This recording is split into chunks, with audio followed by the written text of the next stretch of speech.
Hello everyone, this is a short tutorial on how to activate guided access and use this feature in order to block or lock the iPads or iPhones in a specific app, whether it is at home or during class time. So this is a very cool feature that Apple has that allows the adult, whether it is the parent or the teacher, to help the student organize and focus in one specific app if needed so that they can increase their organization skills and use of time. So if you want to activate guided access, the first thing you have to do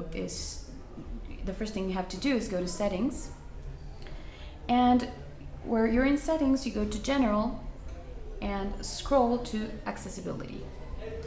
In accessibility, you'll see a lot of options that are related to how the iPad looks in terms of visibility, how it interacts in terms of touch, keyboard, etc.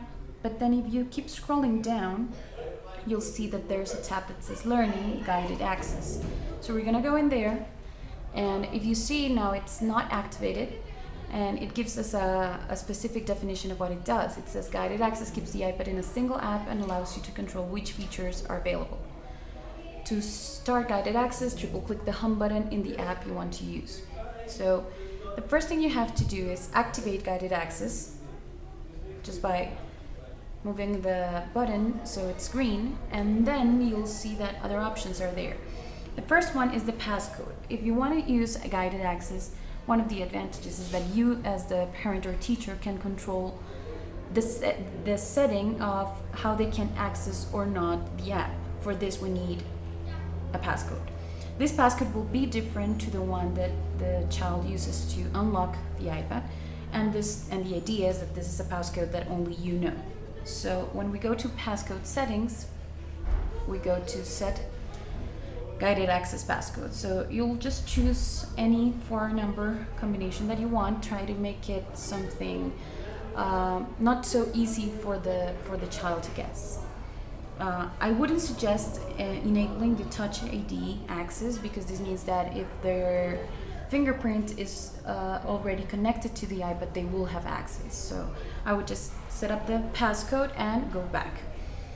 Now, there are other options when you use guided access. One of them is to give a time limit. So if you click here on time limit, it will not tell you what time do you want, because this will change depending on the activity, but it will give you the options to say if you want for the app to give you an alarm when the time is up for an activity. So if you want that, you can just choose pretty much, there's a variety of tones, and now we go back and it's already set. So once you've done this, you've generated the possibility to use guided access.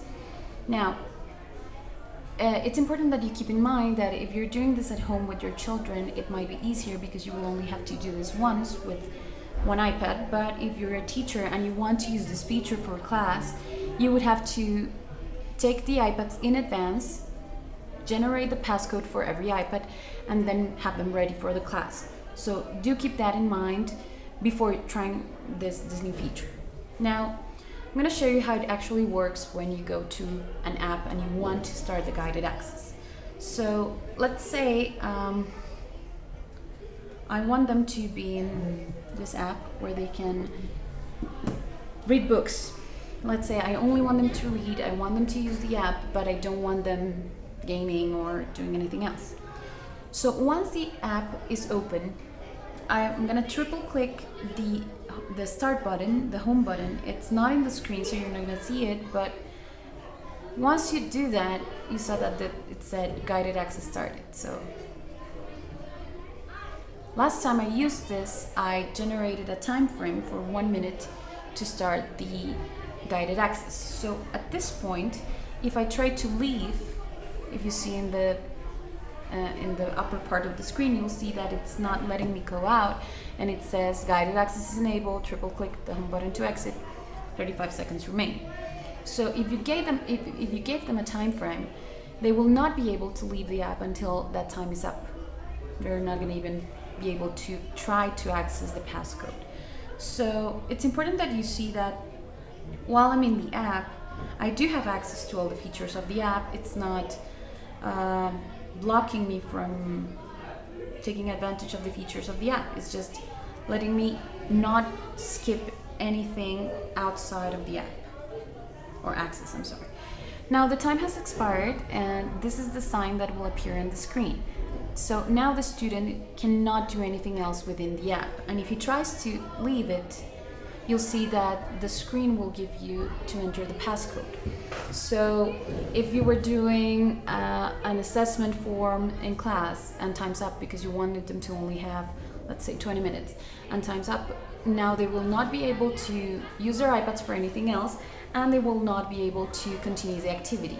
If you're using this at home, it will be very useful if, let's say, you only wanted them to be able to, I don't know, use social media for half an hour, and time's up, so now they have to give you the iPad so that you can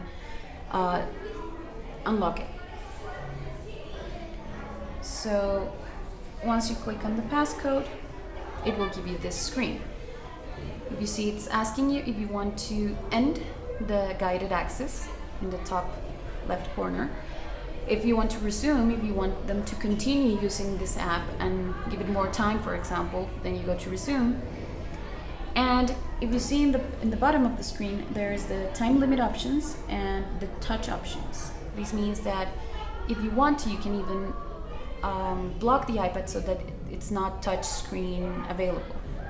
Now, here when you click on the options of time limit, you'll see that you can give it any time you want. But if it's an activity that does not require a time limit, let's say they're working on a project in an app and you want them to have as much time as they want to, you can just deactivate the time limit options. So at this point, I'm just going to click end. Guided access ended, and when I click the button, now I'm able to go to my home screen. So that's it for guided access. I hope it helps, and if you have any questions, don't doubt to ask me.